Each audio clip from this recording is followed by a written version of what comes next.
dia. Assalamualaikum warahmatullahi wabarakatuh. Halo, kami dari Prodi Manajemen Universitas Islam Syekh Yusuf. Di sini bersama saya Anu Rahmi, saya akan memperkenalkan rekan saya. Yang pertama ada saya Firalina Sasmita Dinila. Saya Devan Regina Saputra. Saya Alimatu Syadia. Kira-kira hari ini mau ngapain ya? Kita tanya orang di sana yuk. Guys. Hari ini kita mau ngapain ya? Kita podcast aja nggak sih? Boleh tuh, boleh. Yuk kita simak videonya.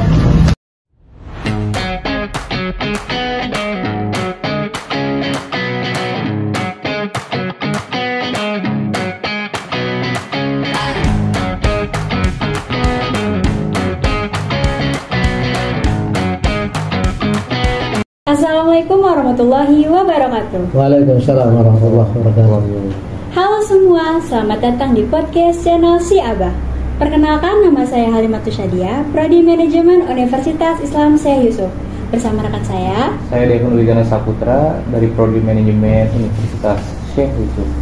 Saya Firalina Sasmita Dinila dari Prodi Manajemen dari Universitas Islam Syekh Yusuf.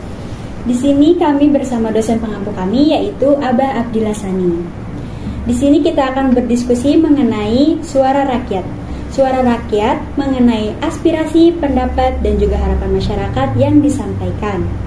Menurut kalian, seberapa penting sih suara rakyat itu? Sangat penting karena tanpa adanya suara rakyat, pemerintah akan kehilangan arah. Bagaimana menurut Abah?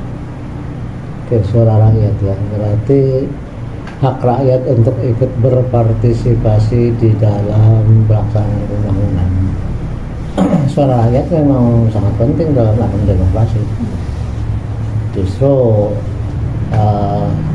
pemerintah, dan saya sepertinya bukan hanya pemerintah, dalam hal ini semua eksekutif, legislatif, yudikatif, juga dalam gerakannya harus senantiasa memperhatikan suara rakyat.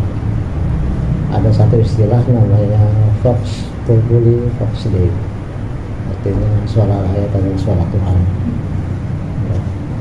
Makanya kadang-kadang dalam demokrasi itu yang dipentingkan jumlah suara, ya kan, melalui voting. Nah, katanya kalau suaranya terbesar itu menandakan itu kehendak Tuhan. Padahal ya belum tentu juga. Dalam demokrasi barat, liberal, individual, memang semua hal diputuskan berdasarkan suara terbanyak. Tapi kalau kita di Indonesia nggak senantiasa seperti itu, karena dalam proses pengambilan keputusan, katakanlah di lembaga MPR atau DPR, itu harus didahulukan dulu dengan musyawarah. Musyawarah artinya kita berunding dulu tentang satu hal. Nanti kalau misalnya diperlukan pengambilan keputusan terus dimusyawarahkan nggak putus-putus, artinya nggak sepakat, ada aja pihak-pihak yang katakanlah balelo ataupun pokoknya inilah susah untuk diajak musyawarah, maka baru di situ bisa kita kenakan voting. Voting artinya menghitung jumlah suara yang paling banyak. Yang diperlukan kalau di MPR atau DPR itu pengambilan keputusan adalah 2/3. Misalnya terhadap satu masalah yang sulit untuk dipecahkan secara musyawarah, maka diambil suara 2/3 dari yang hadir. 2/3 dari anggota MPR atau DPR harus hadir. Misalnya anggota DPR sekarang sekitar 580, maka untuk pengambilan suatu keputusan 2/3 dari 580 berapa itu? 2/3 nya berapa? Nanti 2/3 harus hadir. Nah, nanti 2/3 dari yang hadir harus setuju. Bagaimana sih kalau menurut kalian cara masyarakat menyampaikan aspirasinya? Bisa dari banyak hal, bisa dari pemilu, bisa juga dari media sosial, karena sekarang zamannya online, kalian bisa menyampaikan suara seperti itu aja. Kalau menurut Abah, bagaimana cara masyarakat menyampaikan aspirasi Abah? Ya, seperti yang dikatakan Devan tadi. Tapi kalau di Indonesia ini karena kita demokrasinya demokrasi perwakilan, berarti kan sahnya itu suara harus melalui perwakilan. Ya kan, rakyat memiliki satu keinginan misalnya terhadap satu hal, semestinya anggota DPR itu yang tanggap. Ya kan, mereka kan wakil rakyat, mewakili rakyat dalam arti memperjuangkan kepentingan rakyat. Maka mereka harus bisa menangkap maunya rakyat apa. Paling kurang rakyat yang milih dia, kalau bisa ya keseluruhan rakyat. Misalnya si A itu adalah anggota Dewan Perwakilan Rakyat dari daerah pemilihan Jakarta misalnya. Berarti suara rakyat Jakarta itu harus dia wakili untuk disampaikan di Dewan Perwakilan Rakyat gitu, karena dia yang menjadi wakilnya. Cuma kadang-kadang ya dalam realitasnya anggota DPR kita itu lebih mendengarkan suara partainya ketimbang suara rakyat. Itulah sebabnya kemudian kemarin itu terjadi katakanlah protes dari rakyat, oleh karena ternyata dianggap bahwa anggota DPR ini tidak tanggap terhadap kondisi rakyat yang pada saat itu katakanlah harga-harga mahal, harga-harga bahan-bahan pokok, terus sudah gitu juga ada kenaikan pajak di sana sini. Oke, ada lagi yang barangkali ingin kita ketahui. Biasanya Bah, kita kan sering mendengar kalimat suara rakyat tidak terdengar. Menurut Abah itu mengapa hal itu bisa terjadi? Ya tidak terdengar pertama karena suara rakyat, tapi rakyat ngomong dalam hati. Maksudnya ngomong dalam hati gimana? Ya tidak vokal, dalam arti suara mereka, keluhan mereka itu cuma diomongin melalui warung kopi, diobrolin sama temen. Seharusnya kan rakyat itu berani lah bicara atau speak up misalnya, sampaikanlah ke media sosial, tapi dengan cara yang baik tentunya, bukan cara memaki-maki.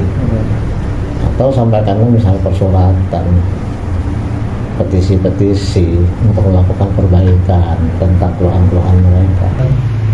Sistem pemilihan itu bisa juga berdasarkan voting, artinya suara terbanyak.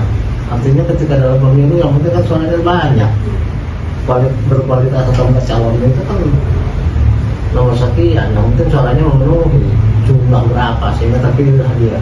Padahal orang nggak begitu. Seringkali kan orang-orang yang terpilih juga karena punya duit. Iya benar.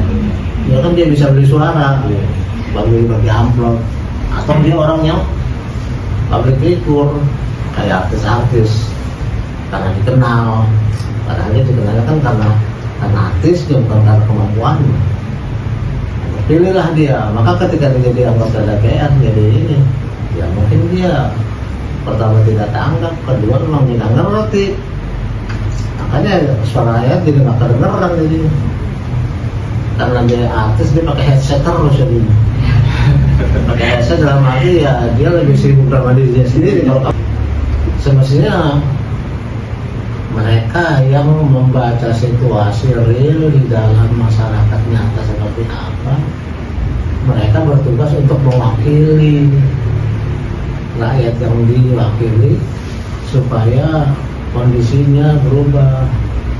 Mereka wajib untuk memperjuangkan supaya pemerintah selaku eksekutif ya bisa menyesuaikan kebijakannya dengan kondisi real rakyat.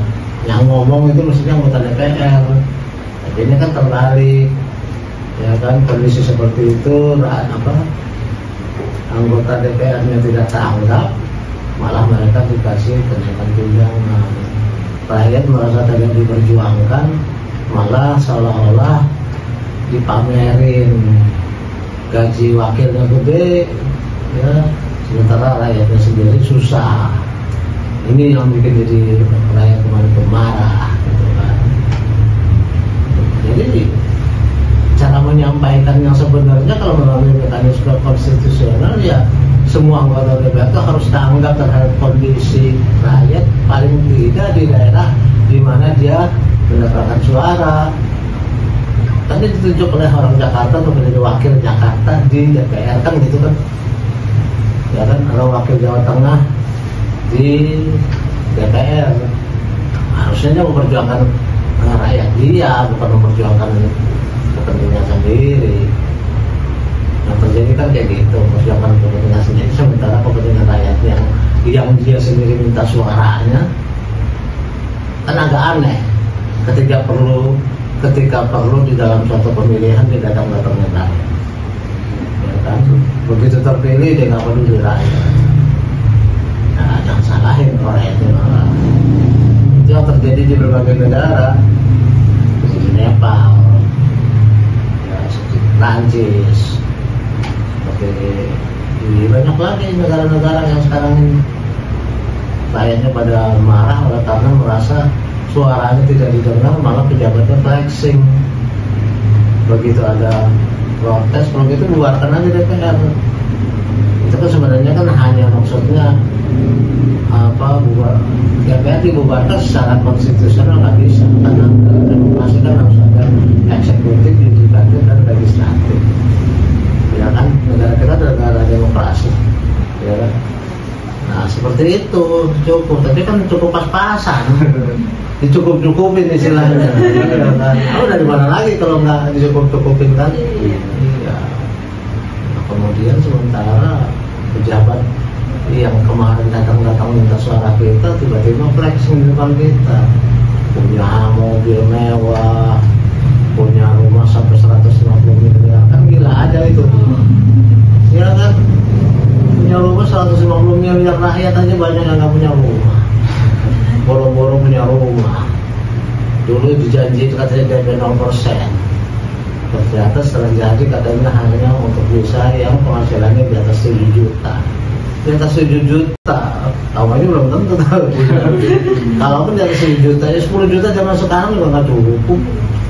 Ya, makanya, jadi banyak lah istilahnya hal-hal yang memang harus didengarkan oleh para pemimpin. Terus kemudian juga cara penyampaiannya akhirnya rakyat jadi karena merasa bahwa perwakilannya buntu, tidak aspiratif, tidak mendengarkan suara mereka, ya ngomonglah melalui media sosial.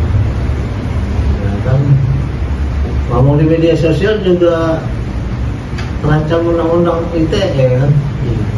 Ya alhamdulillah kan setelah itu kan ada sedikit perbaikan walaupun dalam 17+8 yang dituntut itu nggak bisa semuanya tiba-tiba. Ada hal-hal yang perlu berproses, tapi juga nggak jadi alasan. Kenapa? Karena nyatanya undang-undang yang sudah berlaku itu juga banyak juga yang dalam tempo singkat bisa diselesaikan. Sudah jelas ya, untuk suara rakyat itu sangat penting karena mempunyai kekuatan terbesar dalam demokrasi seperti itu. Jadi untuk para pendengar di luar sana jangan takut untuk bersuara karena setiap suara kalian sangat berarti.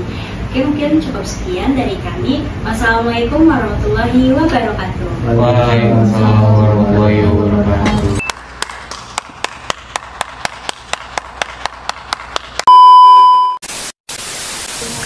Jadi landscape sampai kayak gitu. Terus nanti ya landscape Nah, jadi hari ini saya lagi ada mengalami perubahan remisi, jadi papa aku nggak bisa pulang cepet ya.